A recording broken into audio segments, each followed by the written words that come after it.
पिछले वीडियो में हम लोगों ने मौलिक अधिकार के अंतर्गत जीने का अधिकार अनुच्छेद 21 को देखा था, जिसमें केशवानंद भारती के अंतर्गत इसे मूल संरचना के तहत व्याख्या किया गया और गरिमापूर्ण जीवन जीने की मेनकावाद में 1978 में कहा गया अनुच्छेद 21 के अंतर्गत। और उसके बाद समय समय पर इसे न्यायपालिका ने इसे विस्तार दिया और भोजन, स्वास्थ्य, निजता, इच्छा मृत्यु जैसे अधिकारों को इसमें शामिल किया, जो जीवन जीने के अधिकार है इसके अंतर्गत। उसके बाद देखते हैं इसके अंतर्गत ही मानव सूचकांक के जीवन प्रत्याशा, जीवन स्तर और शिक्षा पहुंच के सिद्धांतों को सुनिश्चित किया जाता है।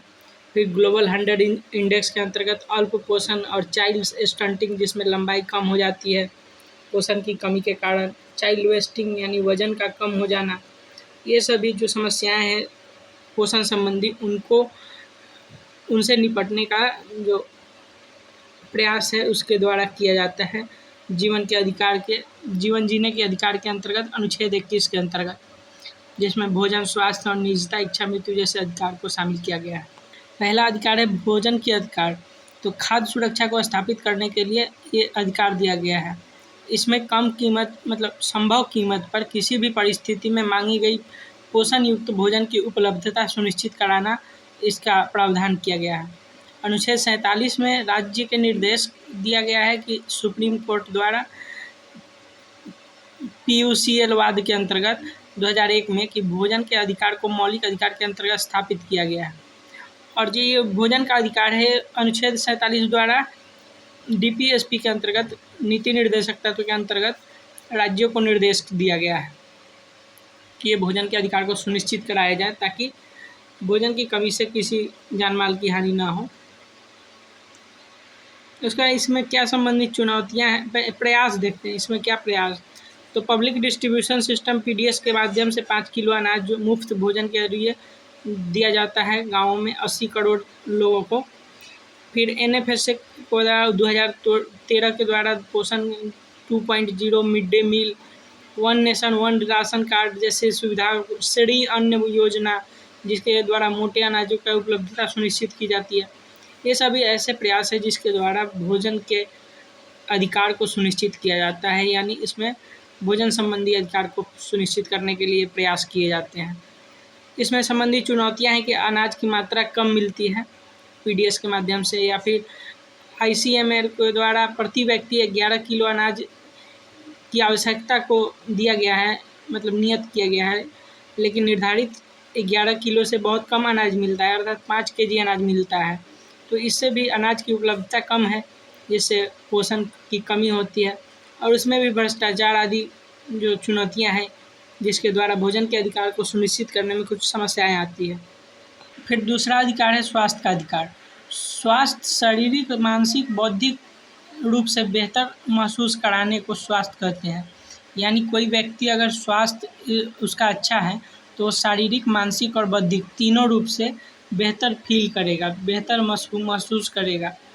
इसी को कहते हैं स्वास्थ्य। स्वास्थ्य का अधिकार शारीरिक, मानसिक, बौद्धिक रूप से बेहतर महसूस करने को है।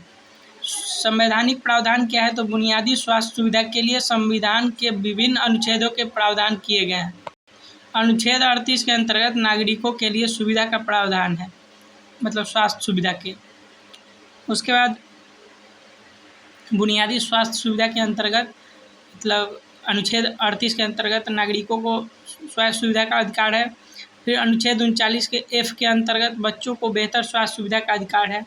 फिर अनुच्छेद 47 के अंतर्गत सार्वजनिक स्वास्थ्य सुविधा का प्रावधान किया गया है।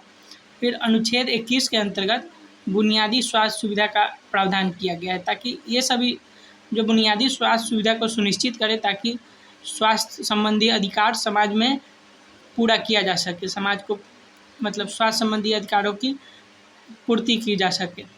सुप्रीम कोर्ट का क्या निर्णय है इसके संबंध में? तो सुप्रीम कोर्ट ने समय समय पर स्वास्थ्य की न्यायिक व्याख्या की है और इसे मूल अधिकार माना है। बधुआ मुक्ति मोर्चा वाद 1984 के अंतर्गत अनुच्छेद 21 के तहत इसकी व्याख्या की गई है स्वास्थ्य के अधिकार की। पश्चिम बंगाल मजदूर संगठन 1996 के अंतर्गत प्रत्येक व्यक्ति को चिकित्सा सुविधा और मौलिक अधिकार के रूप में इसे दिया गया है चिकित्सा सुविधा को। केंद्र सरकार के क्या प्रयास है और राज्य सरकार के क्या प्रयास है उसको देखते हैं। तो केंद्र सरकार के द्वारा आयुष्मान योजना वैक्सीनेशन, जिसमें मिशन इंद्रधनुष, पोलियो जैसी वैक्सीनेशन की सुविधाएं मुहैया कराई जा रही है। जन औषधि केंद्र, मोहल्ला क्लिनिक, आशा कार्यकर्ता, मातृवंदना योजना, ये संबंधी कुछ केंद्र सरकार की कुछ पहल है जिसके द्वारा स्वास्थ्य के अधिकार को सुनिश्चित किया जाता है। राज्य सरकार के द्वारा क्या प्रयास किए जा रहे हैं, तो PMCH का विस्तार किया जा रहा है, 100 ई-क्लिनिक का प्रबंधन किया जा रहा है, 2 एम्स का निर्माण किया गया है और CM राहत कोष से सहायता दी जाती है। ये सभी राज्य सरकार के द्वारा प्रयास किए जाते हैं बिहार में।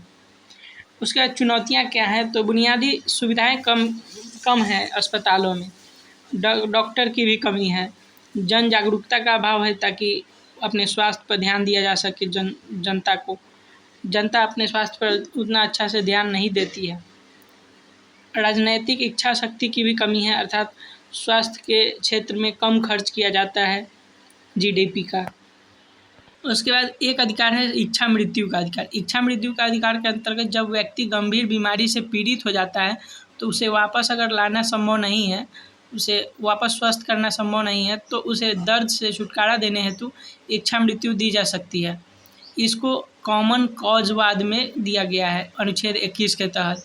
जिस प्रकार व्यक्ति की गरिमापूर्ण जीवन जीने का अधिकार है, उसी प्रकार वैसे ही गरिमापूर्ण मरने का भी अधिकार दिया गया है कॉमन कॉजवाद के अंतर्गत अनुच्छेद 21 में। और इसी प्रकार सक्रिय इच्छा मृत्यु, 2 प्रकार के इच्छा मृत्यु होते हैं, एक सक्रिय और निष्क्रिय।